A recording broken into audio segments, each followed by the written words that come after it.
You know that moment when you're staring at two almost identical options, and your chest feels tight for no clear reason. It could be a menu, an email draft, a text you haven't sent yet, nothing important.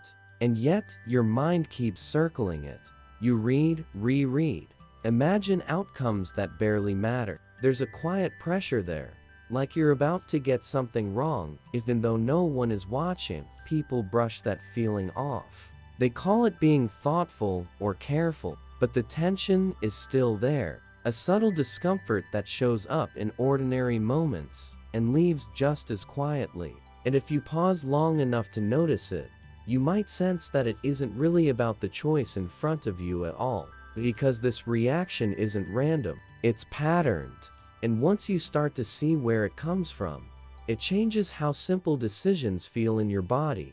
I've noticed how it shows up late at night, when everything is calm and there's no urgency. You're deciding whether to respond to a message now or tomorrow. You know, both are fine. Still, your thoughts start multiplying. What will they think?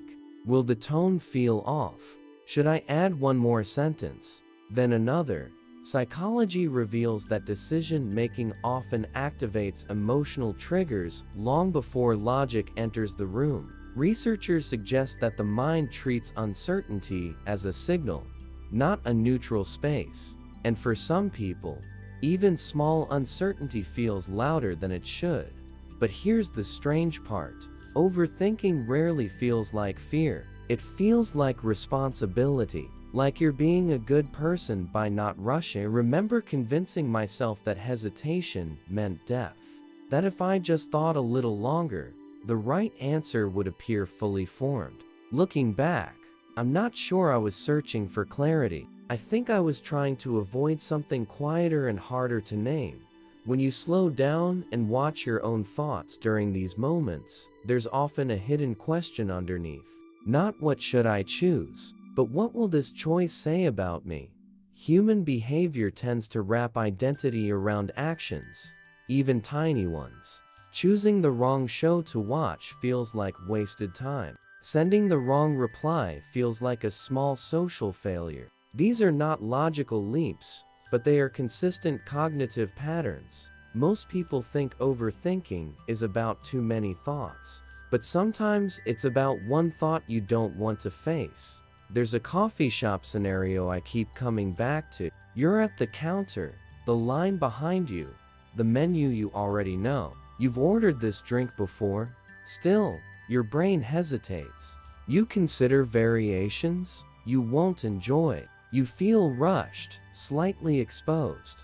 And when you finally speak, there's relief that feels bigger than the moment deserves. That relief is a clue. It suggests that the discomfort came from being seen deciding, not from the decision itself. Subtle signals like this show up everywhere once you start noticing them.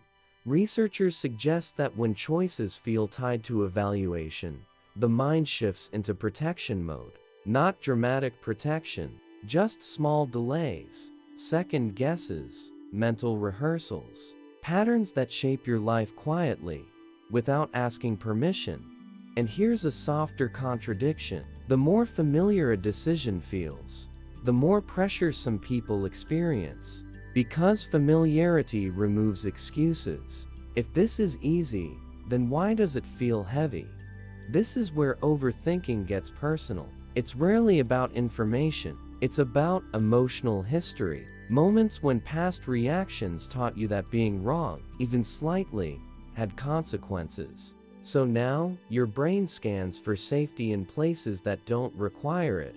I've caught myself doing this with messages I've already rewritten 3 times. Each version technically fine, but none of them fully quieting the tension. At some point, I realized I wasn't editing words. I was editing how I might be perceived. Once you see that, the behavior looks different. Not flawed, not broken, just cautious in a world that often rewards certainty. Still, there's another layer most people miss. Overthinking simple decisions can also be a way to feel in control when other areas feel undefined. The mind grabs onto small choices because they're manageable. They give the illusion of order, but control has a cost, and it usually shows up as mental noise. If you pay attention, you might notice that the overthinking fades when the decision feels emotionally neutral, when there's no story attached, no imagined judgment, just action. So the question shifts again. What stories are quietly attaching themselves to your smallest choices? And where did they come from? That's where things start to get interesting. There's a moment when the mind realizes it can keep spinning without resolution, not because the answer is missing, but because the spinning itself has become familiar, almost comforting. It fills space, it delays commitment, and in a strange way, it protects you from the finality of choosing. Psychology reveals that uncertainty isn't always what we avoid. Sometimes it's what we stay inside of, because it feels safer than landing somewhere definite. Researchers suggest that the brain can learn to associate open-endedness with emotional safety, especially if certainty once led to criticism or regret. So overthinking becomes less about doubt and more about staying suspended. I've noticed this in myself when the stakes are objectively low. Choosing a time to leave the house, deciding which task to start first. My thoughts slow me down, not because the decision is complex, but because moving forward feels oddly exposing. Like once I act, there's no room left to adjust the narrative. Most people think hesitation means you care more, but sometimes it means you're giving the moment more meaning than it can carry. There's a quiet tension in realizing that simple decisions don't offer emotional guarantees. No choice can promise relief, approval, or certainty. And for a mind tuned to scan for subtle signals, that absence can feel unsettling. Human behavior often fills gaps with imagined consequences. If I choose raw, I'll feel foolish. If I choose too quickly, I'll seem careless. These thoughts rarely announce themselves clearly. They drift through as impressions, tones, half-formed worries.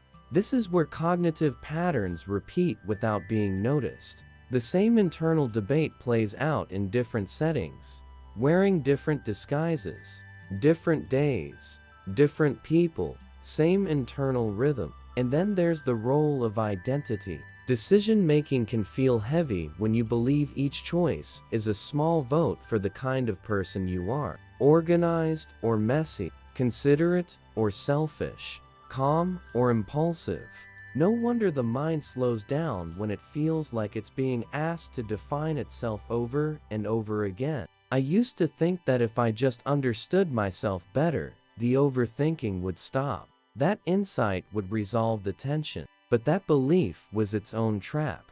It assumed clarity leads to ease. In reality, awareness often just sharpens perception. You start noticing how your body reacts before your thoughts catch up. The tightening in the chest, the pause before action, the urge to check one more time, even when nothing new will appear. Emotional triggers don't need logic to activate. They just need familiarity. Researchers suggest that the brain prioritizes predictability over efficiency. So if hesitation once kept you safe, even briefly, it becomes part of the system, a default response that runs quietly in the background. What's interesting is that the mind rarely questions this response. It treats it as personality, as who you are. But personalities are often collections of repeated adaptations that once made sense. When you step back, you might see that overthinking simple decisions isn't a flaw. It's a signal, not of weakness, but of sensitivity to outcomes, perceptions, and internal coherence. A nervous system tuned to notice small shifts. The cost is subtle: time, energy, a constant, low-level mental engagement that never fully rests. Not exhausting enough to stop you, but present enough to follow you through the day.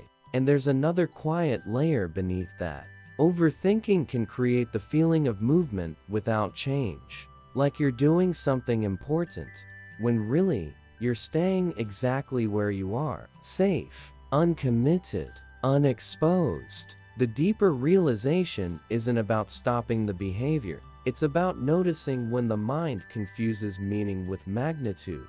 When small moments carry emotional weight they were never meant to hold. And maybe the quiet work isn't to decide faster, or better, or with more confidence. Maybe it's to watch how often your mind asks for certainty from moments that can't provide it. Because once you see that pattern, it doesn't disappear, but it does soften. You start recognizing the pause as a familiar visitor. You notice the stories forming before they fully speak. You feel the urge to resolve everything perfectly, even when nothing is truly at risk.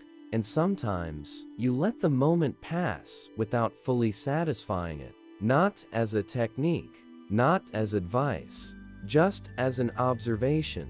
And that observation lingers. It follows you into the next small decision, and the one after that, long after the video ends.